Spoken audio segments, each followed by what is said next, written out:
And this is the second part of Chapter 14, Depletable and Replenishable Resources.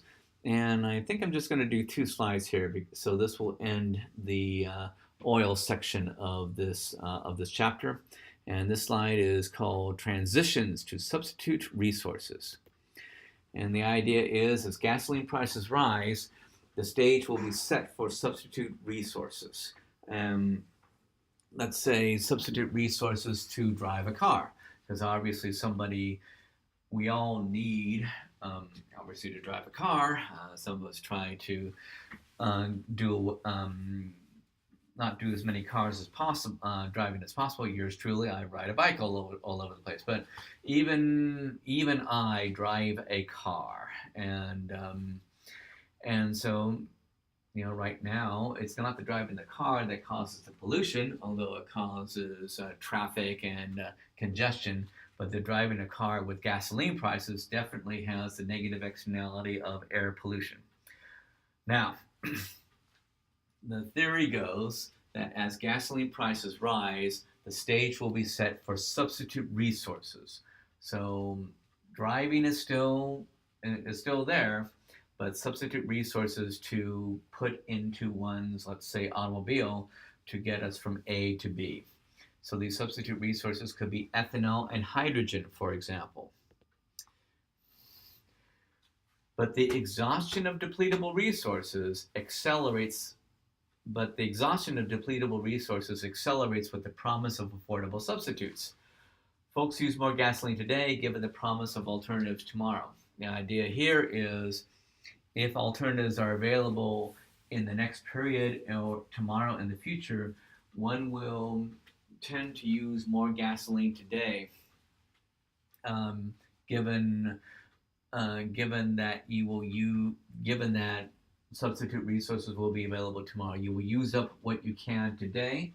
Maybe not necessarily mine for any more gasoline, but use what is available today.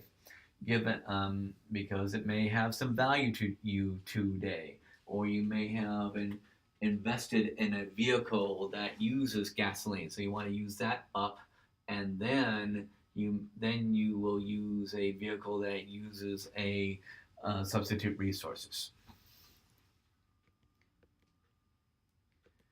All right, so here is a graph, and this is a graph that shows what's known as switch points for automobile fuels.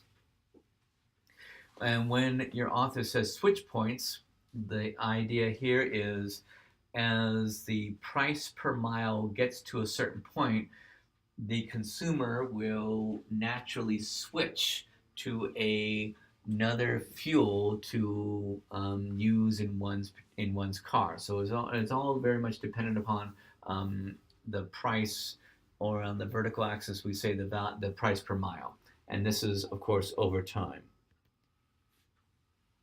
Now the MC, or the marginal cost of gasoline, increases, consumers will switch to alternative fuels. The marginal cost of gasoline is increasing over time, and it's very much directly related to the marginal cost of getting oil. Marginal cost of getting oil becomes more expensive. The marginal cost of gasoline, or the extra cost of gasoline, will increase over time. Now, the marginal cost of ethanol and hydrogen starts high, but then decreases over time. Question is, the question is why? And what does your book say about this? Increase. Okay, so technological advancements, including the development of cost-effective ways to separate hydrogen atoms from oxygen atoms in water, make hydrogen the least expensive of these fuels in the long run. And that speaks of economies of scale to me, and increased technology to make the supply of hydrogen and ethanol more and cheaper over time. So as you can see, marginal cost of ethanol is decreasing, and the marginal cost of hydrogen is definitely decreasing. But initially, these costs are more expensive because of the technology to separate the atoms, for example, has not been scaled. Okay, and I believe that is it for this section here of automobile. Our next section will be about water.